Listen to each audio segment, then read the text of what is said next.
समस्त सुधीजनों को सादर नमस्कार। कालिदास भारतीय साहित्य में और भारतीय साहित्य में ही नहीं संपूर्ण विश्व साहित्य में नवोन्मेष के एक अनूठे कवि कहे जा सकते हैं। वे अपनी हर रचना में ऐसा कुछ कर दिखाते हैं, कर देते हैं जो कि उसके पहले साहित्य के संसार में घटित नहीं हुआ। हम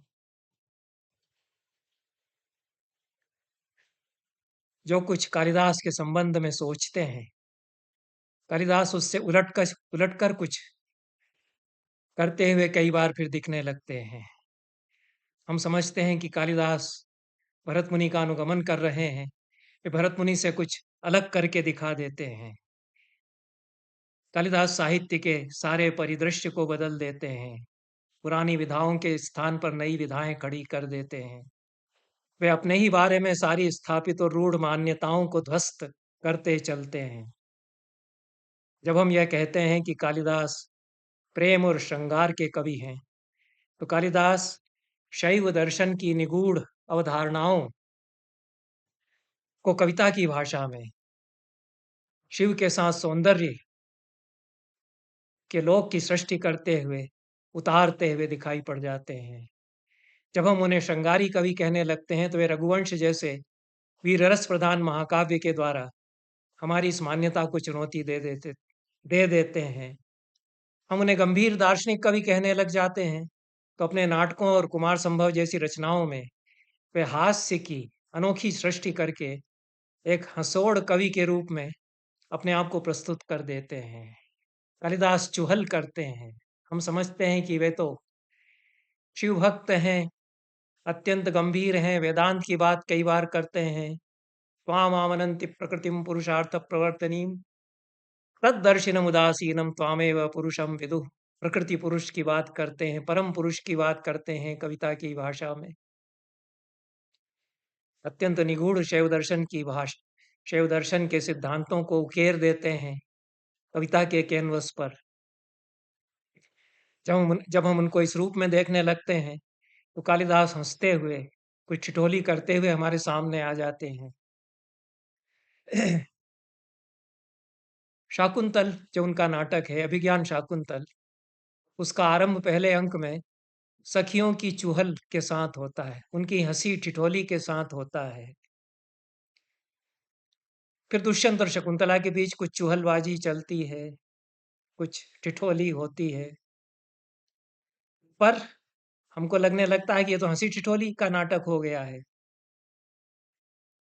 तो फिर तीसरे अंक में यही हंसी ठिठोली बहुत गंभीर रूप ले लेती है, सीरियस मामला हो जाता है।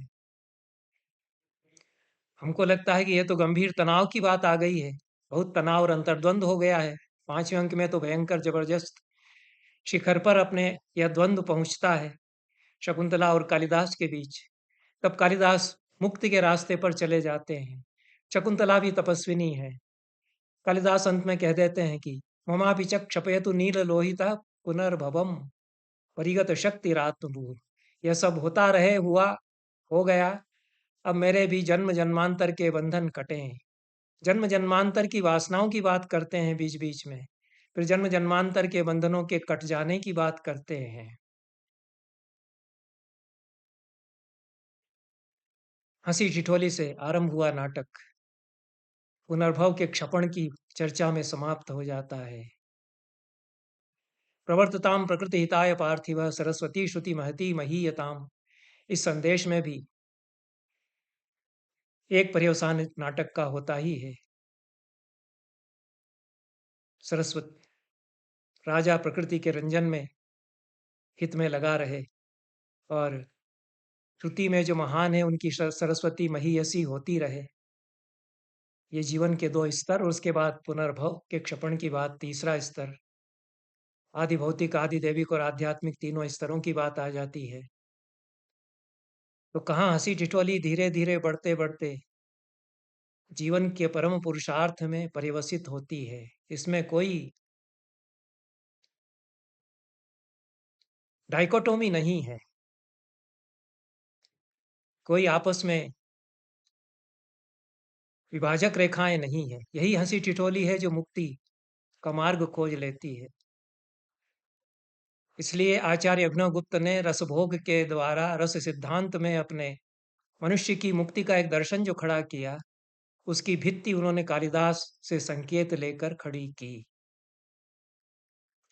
और कालिदास और अभिनवगुप्त में एक संवाद है। कालिदास जो रस वर्षा करते हैं, उसकी फुहारों में जैसे अभिनवगुप्त स्नान करते हैं तरोताजा होकर के, उनके चिंतन की धरती पर वे जो कालिदास की वर्षा की फुहारें हैं, वे फिर अंकुरित होती हैं। तो कालिदास मेघ हैं, अभिनवगुप्त के चिंतन की धरती को कर्तुम यच्च प्रभवति मही मुच्छलीन्द्राम अवंध्याम, उर्वरित उसको वे करते चलते हैं कालिदास।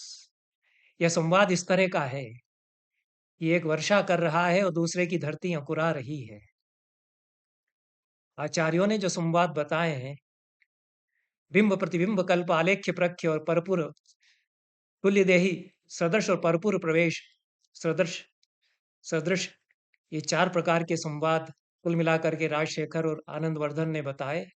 ये एक अलग तरह का संवाद है। कालिदास बहुत ऊपर और दूर हैं अभिनवगुप्त के, लेकिन अभिनवगुप्त के चिंतन की धरा उनसे सिंच रही है।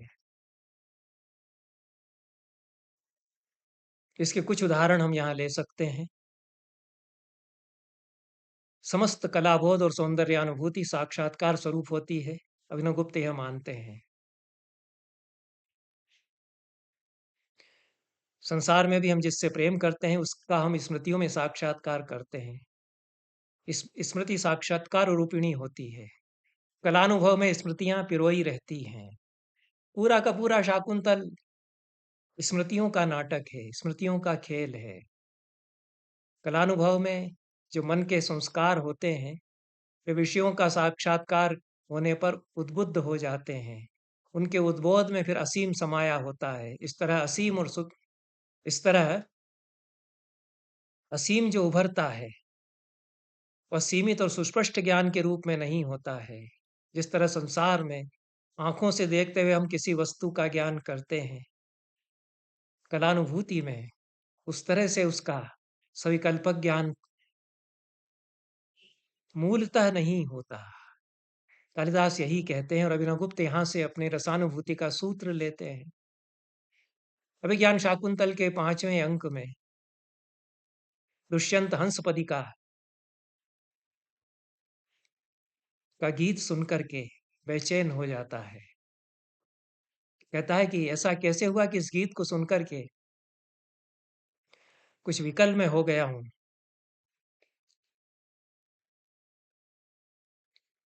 फिर कहता है,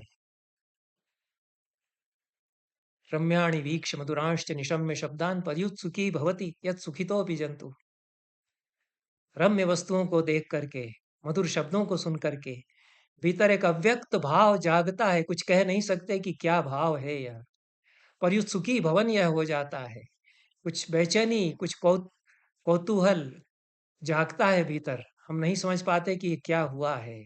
किसी भी कलाकृति को देख करके यह भाव हमारे भीतर होता है। अन्यथा वृत्ति हो जाती है। मेघालोके भवति सुखिनोप्यन्यथा वृत्ति चेता, मेघदूत में कहा है। मेघ को देख करके जो भला चंगा आदमी है, उसके भीतर भी कुछ उलट पुलट हो जाता है चित्त, अन्यथा वृत्ति हो जाता है चित्त। ये जो बेचैनी है कला को सुन करके, यूं तो श्रृंगार का गीत है जो गाथा हंसपदिका ने गाई। अहिणव मुहुलोलुपो भवन तह परिचुंबिय चूव मंजरीय कमल वसति मेत्त निवृतो मधुवर विमरिहोसी एनम कहम। प्राकृत गाथा है। छंद लय तो प्राकृत में ही बनेगी, उसी में गाया जाना चाहिए। गाई हंसपदिका ने संगीत में। दुष्यंत को सुनते हुए अजीब सी बेचैनी हुई। उसको शब्दों में बांधा है कालिदास ने कि पर्युत्सुकी भवन हो जाता है। सुंदर शब्द सुने, मधुर गीत सुने, चित्त उलट पुलट हुआ, कुछ विचित्र सी बेचैनी हुई और स्मृतियां घुमड़ती हैं अबोध पूर्वक। तीसरे चरण में कहा है कि तच्चेतसा स्मृति नूनम अबोध पूर्वम। अनजाने पता नहीं कहाँ-कहाँ की स्मृतियाँ चित्त में घुमड़ने लगती है। सविकल्पक कुछ नहीं पता चलता, किस व्यक्ति की स्मृतियाँ हैं, किस वस्तु की स्मृतियाँ हैं, नाम जात्यादि सहित ज्ञान नहीं होता, बोधपूर्वक कुछ ज्ञान नहीं होता। मनोवैज्ञानिक दृष्टि से भी इसकी बहुत व्याख्या की जाती है। लेकिन कालिदास उसको अव्यक्त छोड़ देते हैं, वो कहते हैं कि तच्चेतसा स्मृति नूनम अबोधपूर्वम भावस्थिराणि जननांतर सौरधानि। भावस्थिर जो जन्म जन्म के सौहार्द हैं उनको चित्त स्मरण करता है। पता नहीं किस किस जन्मों की कहाँ कहाँ की संचित संस्कार, किस किस का प्रेम, किसकी मित्रताएं भीतर संस्कार के रूप में है, वे उधड़ उठती हैं, चित्त के पर्दे उघड़ जाते हैं। भावस्थिर हैं वे संस्कार, वे तो बने रहेंगे, बने हुए हैं, हम ही नहीं जानते, उनसे पर्दा हट जाता है। पूरा का पूरा रस सिद्धांत अभिनव गुप्त का, उससे एक के बाद एक सूत्र अभिनव गुप्त लेते हैं। यही संवाद है। यह जो कविता की भाषा में बहुत सुंदर रूप में सूत्र बिखेर दिए कालिदास ने बीज के रूप में, वे अंकुराते हैं अभिनव गुप्त के चिंतन की धरा पर।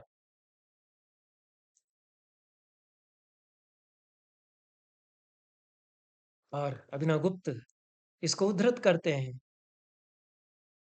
सारे मतों को उद्धृत करते हैं अपने से पहले के, और फिर कहते हैं कि फिर आप प्रश्न करेंगे कि बताइए फिर रस का तत्व वास्तव में है क्या, जब भट्ट लोलट की व्याख्या स्वीकार नहीं, जो उत्पत्ति मानते हैं, जब शंकुत की व्याख्या स्वीकार नहीं, जो अनुमिति मानते हैं, भट्टनायक की व्याख्या स्वीकार नहीं, जो भुक्ति या भोग मानते हैं रस का। यद्यपि भट्टनायक से काफी कुछ ले लिया, और शेल्डन पोलक जी ने तो लिख दिया कि अभिनव गुप्ता शेमलेसली कॉपीज भट्टनायक, लेकिन वो एक संवाद का तरीका अभिनव गुप्त का है। और कालिदास से वास्तव में फिर जो रस वर्षा ग्रहण करते हैं, उसको चित्त की धरती पर वे अंकुर खड़े करने देते हैं।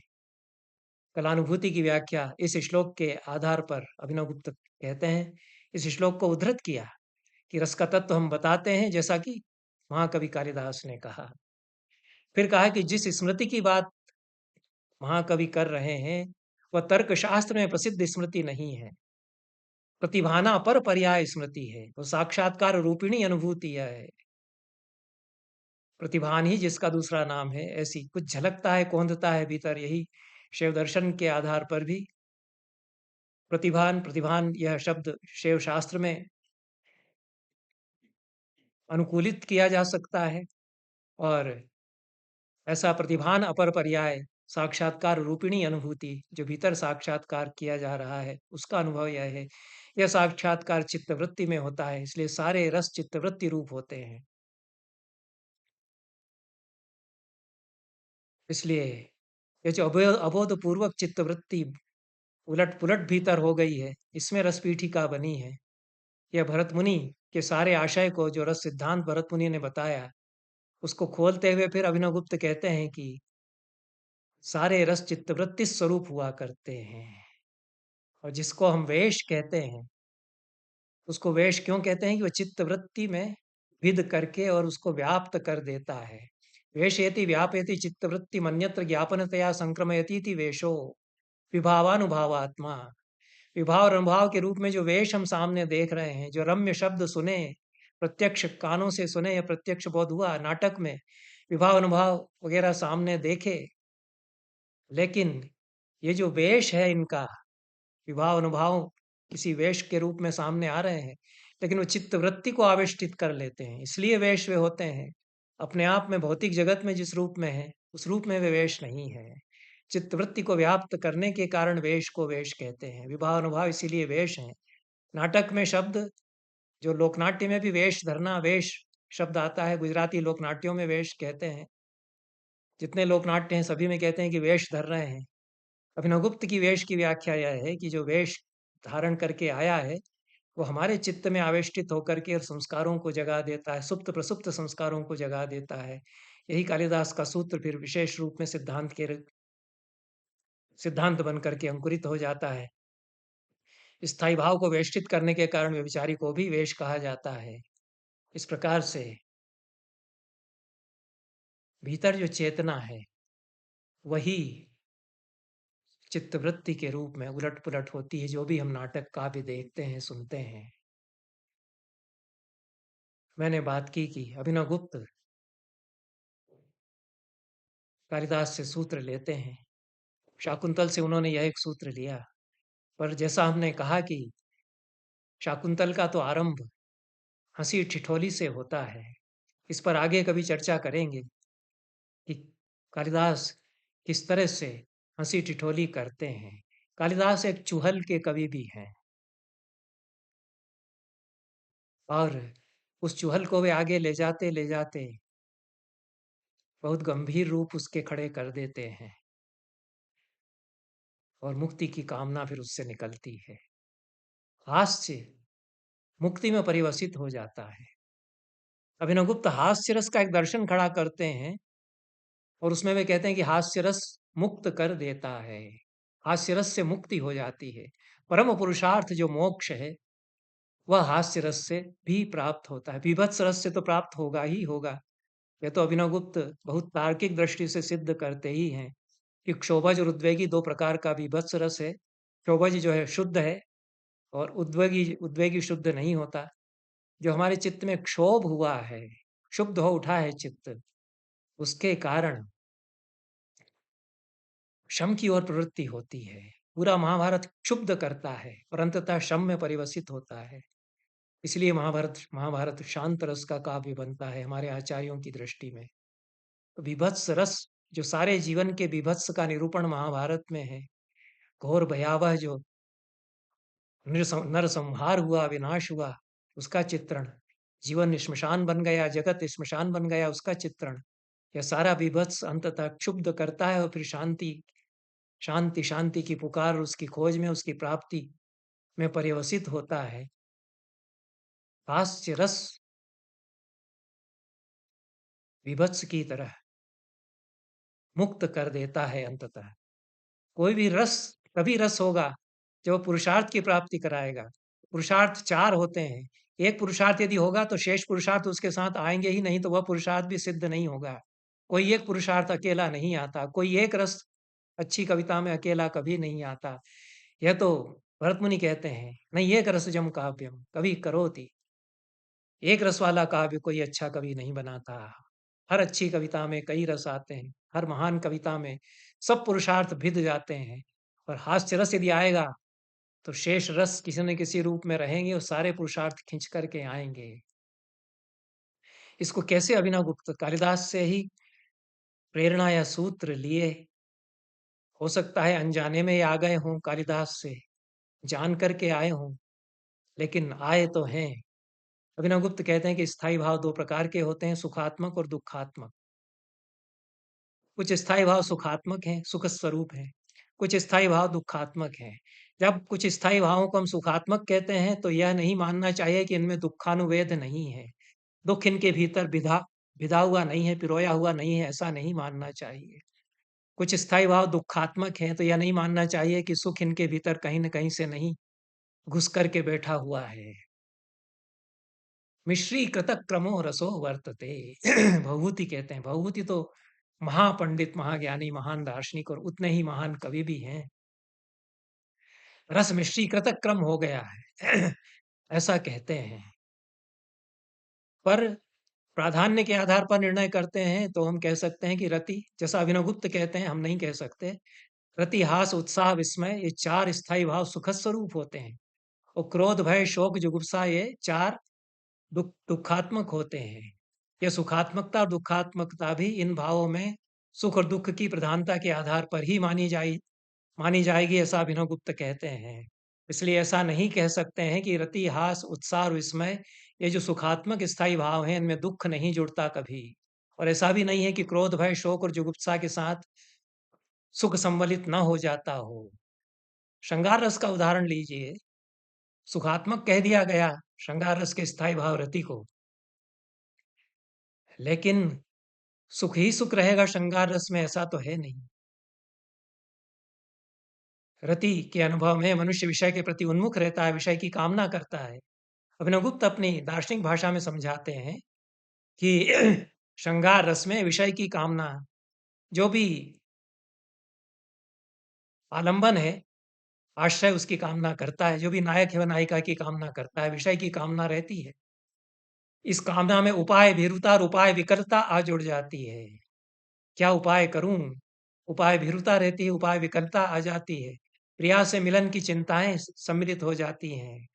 पूर्व राग में मिलन नहीं हुआ है तो कैसे मिलन होगा, इसकी चिंताएं रहती हैं। तो संभोग श्रृंगार हो चाहे विप्रलंब श्रृंगार हो, दोनों में ही चिंता तो आ जुड़ती है, दुख के भाव तो उनमें आ जुड़ते हैं। तो विप्रलंब का तो कहना ही क्या है, उसमें तो विलाप विलाप करुण रस के सारे व्यभिचारी भाव उसमें आ जाते हैं। इसलिए श्रृंगार हो, संभोग श्रृंगार चाहे विप्रलंब श्रृंगार हो, दुख का संवलन या दुख का संभेद मतलब दुख का भिदा होना दोनों में रहता ही है। हास्य रस में हास्य जो उसका स्थायी भाव है, हमको लगता है कि जो हंस रहा है तो बड़ा सुखी है, खूब हंस रहा है, इसके होठों पर तो सदैव हंसी तरंगित रहती है। उस हास्य रस के स्थायी भाव हास में भी सुख के साथ दुख भिदा रहता है। यह बहुत ही मार्मिक बात कही अभिनवगुप्त ने। कालिदास ने तीनों नाटकों में उसको चरितार्थ कर दिया। जहाँ जहाँ हंसी ठिठोली है उसके भीतर दुखानुवेद है, दुखानुभूतियां जुड़ी हुई हैं। तीनों नाटकों के विदूषक ले लें, भीतर से कितने टूटे हुए और दुखी हैं, बड़े ज्ञानी भी हैं, जीवन के आर पार देख रहे हैं, अपने समय की सारी विसंगतियां देख रहे हैं, राजा के मुंह पर खरी खरी कह रहे हैं। तो उस गीत की तरह है जो कसाई वाड़े के ऊपर मंडरा रहा है कच्चा मांस नोचने के लिए, और रानी से डरता भी है। कायर तू सूना परिसर इव गृध्रः मांस लोलुपो भीरुश्च। किसी आधुनिक कवि ने ऐसी यथार्थ भाषा में किसी नेता के लिए शायद नहीं कहा होगा। हमारे सारे नेता इसी प्रकार के ज्यादातर हुआ करते हैं, कसाई वाड़े के ऊपर मंडराते गीत की तरह नोच रहे हैं। ये विदूषक कहता है, कितने गहरे दुख के साथ उसने कहा होगा, किस समाज से वह आया होगा कालिदास का विदूषक। तीनों ही नाटकों में जो विदूषक आते हैं, ऊपर ऊपर से तो लगता है कि क्या ठिठोली कर रहे हैं, हम तो हंस के लोटपोट होने लगते हैं। पहली ही जो एंट्री, प्रथम प्रवेश जो विदूषक का होता है अभिज्ञान शाकुंतल में, अपना दुखड़ा रोते हुए आता है, हास्य रस है उस दुख में। तो ये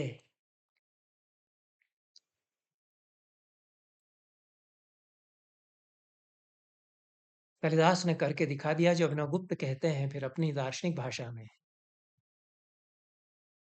अभिनवगुप्त कहते हैं कि क्रोध जुगुप्सा आदि जो स्थायी भाव हैं जिनको दुखात्मक माना गया है, उनमें दुख का जुड़ाव तो चिरकालिक होता है, पर उसके आत्यंतिक नाश की भावना और आकांक्षा इनमें प्राण का संचार करती है। ये दुख कभी तो खत्म होगा, मैं इसको समाप्त करूंगा, मैं इससे उबरूंगा, तभी तो रस होगा, नहीं तो रस नहीं होगा, फिर तो यथार्थवाद हो जाएगा, आधुनिक रसास्वाद नहीं होगा वह। तो इसलिए सुखोच्छ्वास इनमें बना रहता है। यहाँ तक कि करुण रस का स्थायी भाव जो शोक है, उसमें तो आत्यंतिक दुख होगा, किसी की मृत्यु पर विलाप करते हैं। और अभिनवगुप्त कहते हैं कि अभी सर्वथा दुख रूप नहीं है, इस शोक में भी पहले के सुख की स्मृतियां बिंधी रहती हैं। यह तो कितनी बड़ी बात कह दी। तो हमारे महाकवियों ने बता दिया, भूरिश्रवा की पत्नी अपने पति के कटे हुए हाथ को अपने हाथ में लेकर के विलाप कर रही है। कैसा दुख का प्रसंग है महाभारत में। अयं स रशनोत्कर्षी पीनस्तन विमर्दन नाभ्युरु जघन स्पर्शी नीवी विस्रंस न कर।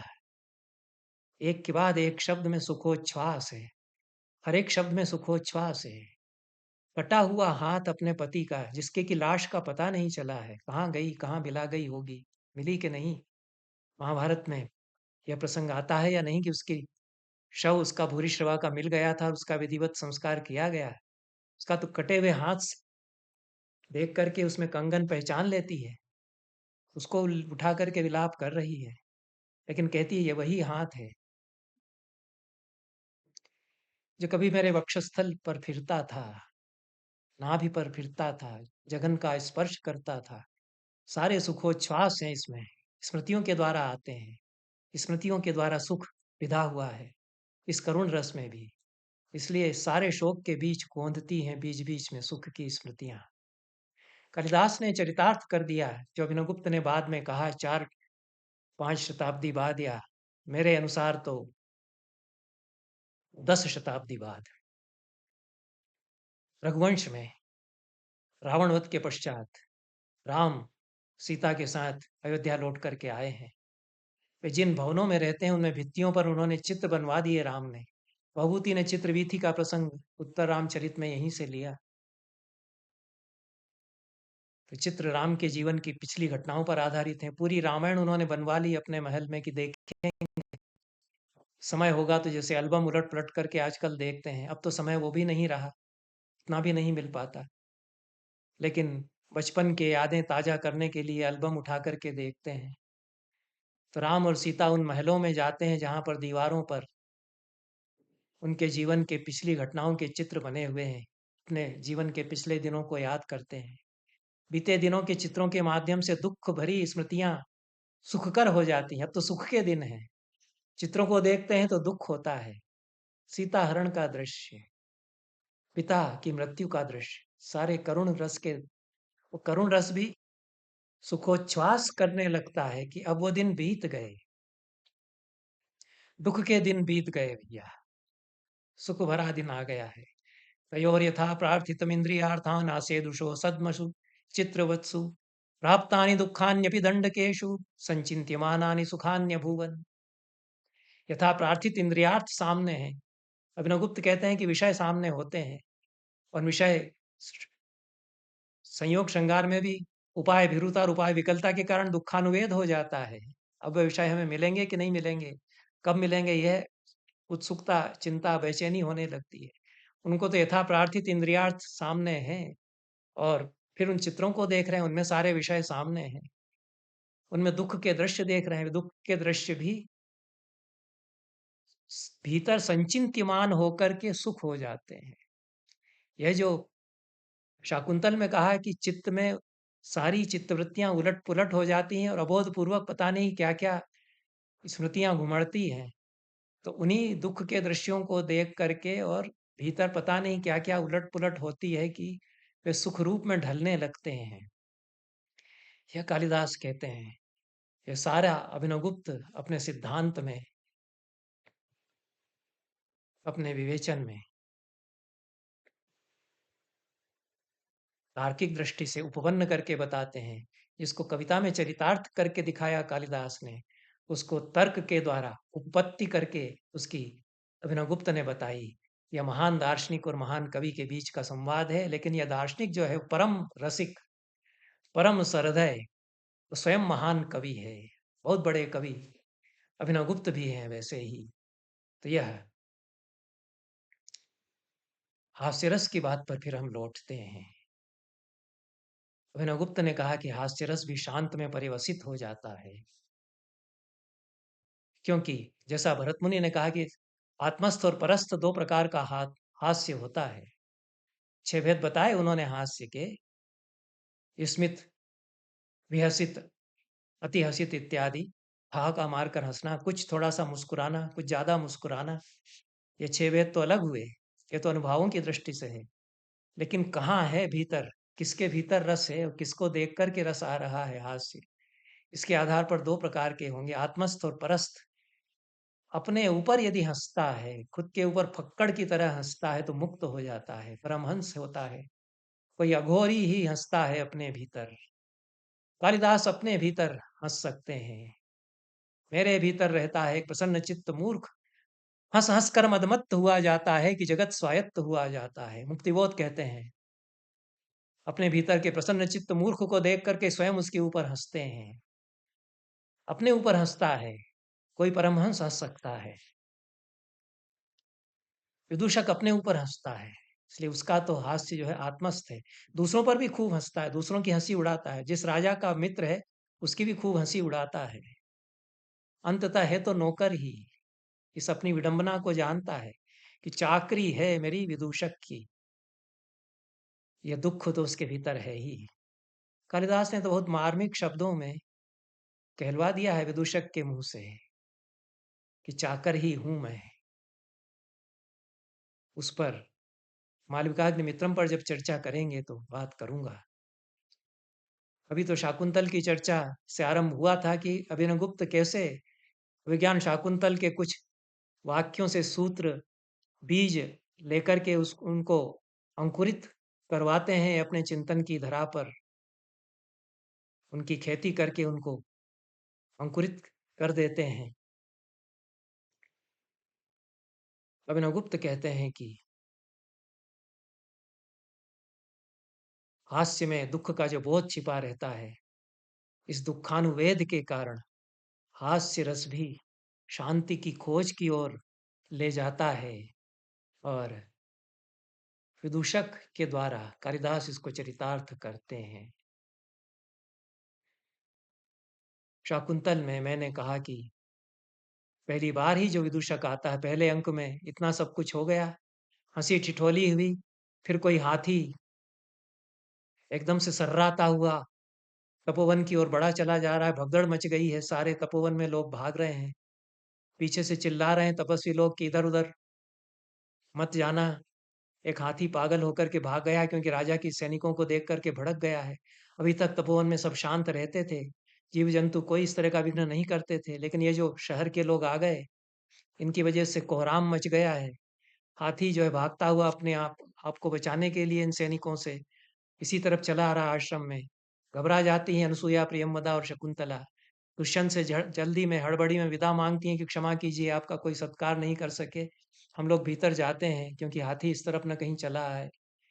दुष्यंत भी दुखी होते हैं, क्या हो गया, यह भी इतना अच्छा समय कट रहा था, बढ़िया मनोरंजन हो रहा था, इतना अच्छा एंटरटेनमेंट कहाँ मिलता राज दरबार में, यहाँ आकर के ऐसी नवयौवनाओं के साथ, लड़कियों के साथ में कुछ देर ठिठोली हो गई।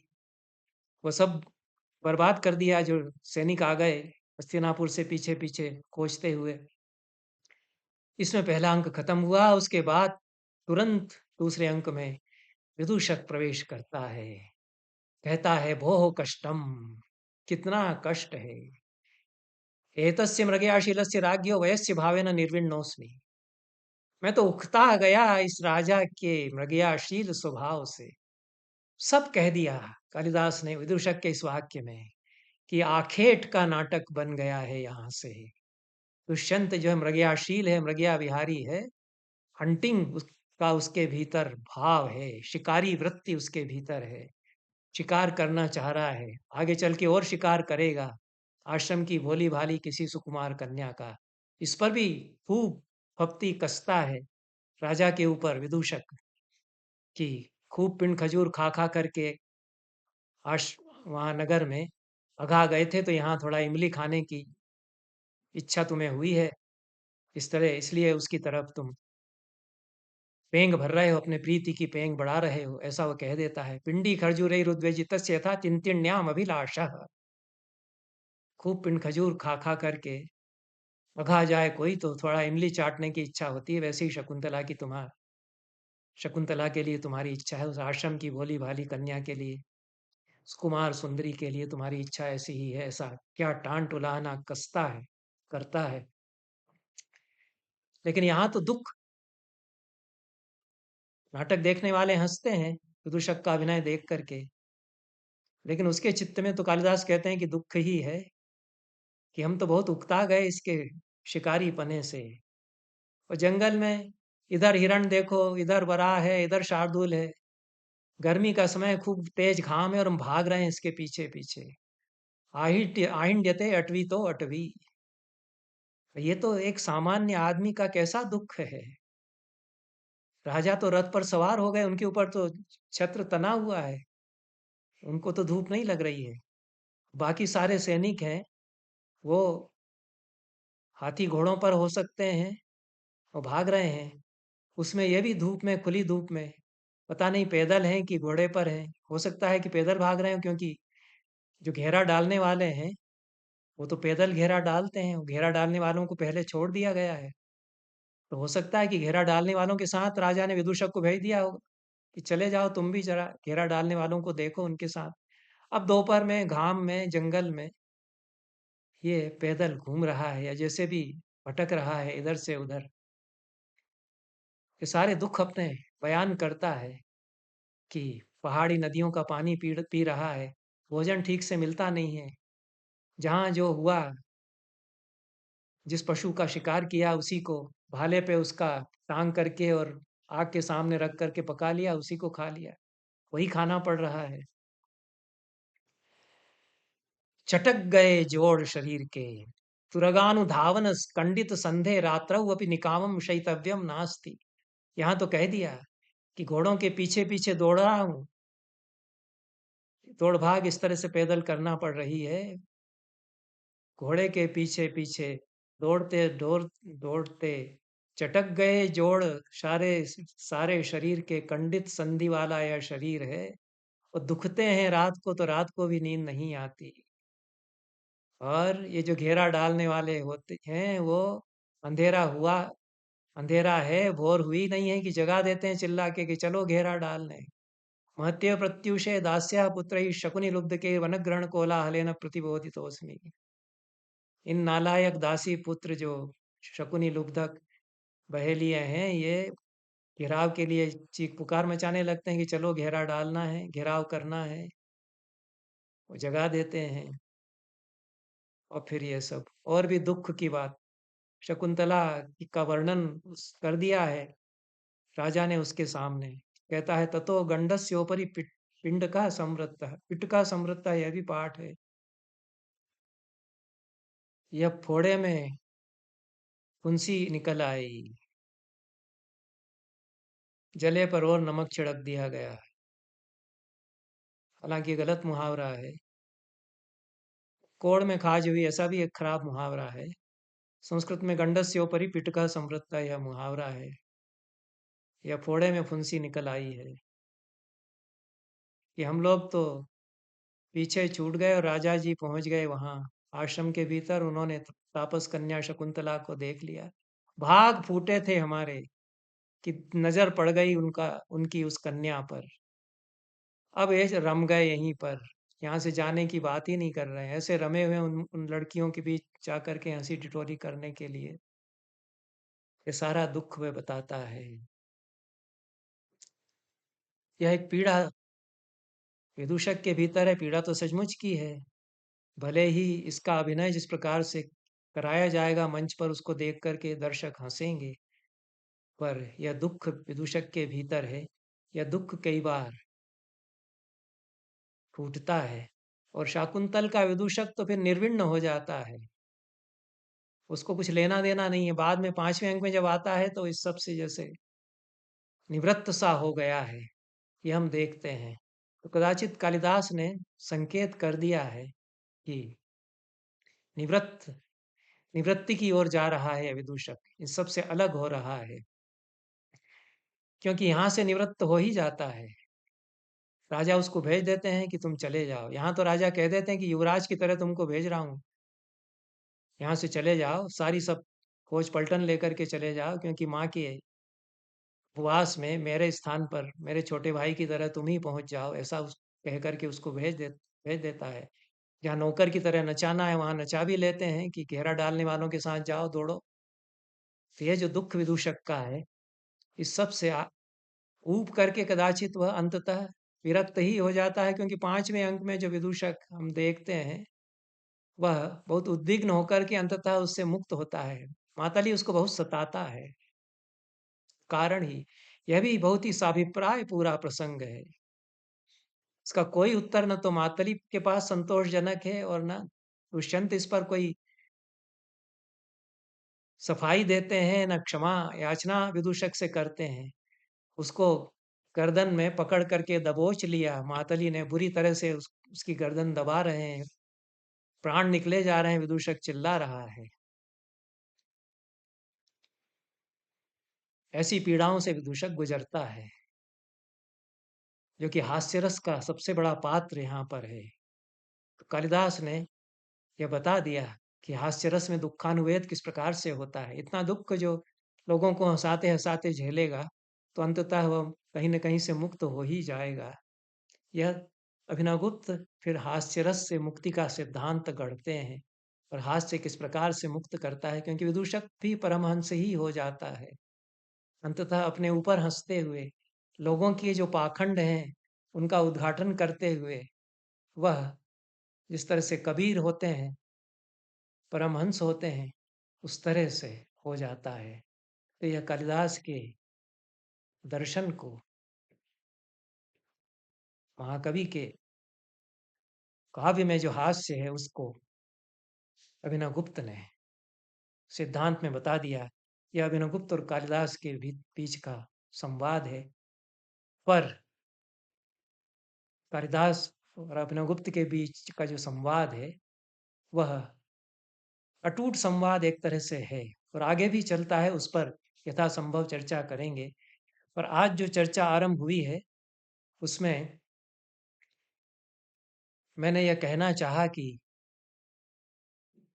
सारी सीमाओं को तोड़ देते हैं कालिदास, जिन-जिन सीमाओं में हम उनको बाँध कर के देखना चाहते हैं। श्रृंगारी कवि कह दिया तो वे निवृत्ति के, मुक्ति के कवि हो जाते हैं, एक स्तर पर पहुँचकर। हमको लगा कि कालिदास तो बहुत गंभीर हैं, तो किसी-किसी कृति में जहाँ-तहाँ हास्य की छटाएँ बिखेरते हुए चलते हैं। कुमार संभव में भी, मालिकाग्निमित्रम में भी और अभिज्ञान शाकुंतल में भी। पहले अंक में पूरी हँसी-ठिठोली ही चलती है। पहले अंक का अंत होते-होते हँसी-ठिठोली सारी कैसी दुःख रूप हो जाती है, ये बात अलग है। दूसरा अंक फिर हँसी-ठिठोली से आरंभ होता है। उसमें भी अंत में गंभीर हो जाता है सब कुछ। तीसरे अंक में फिर बीच-बीच में हँसी-ठिठोली है। तो यह कालिदास किस तरह से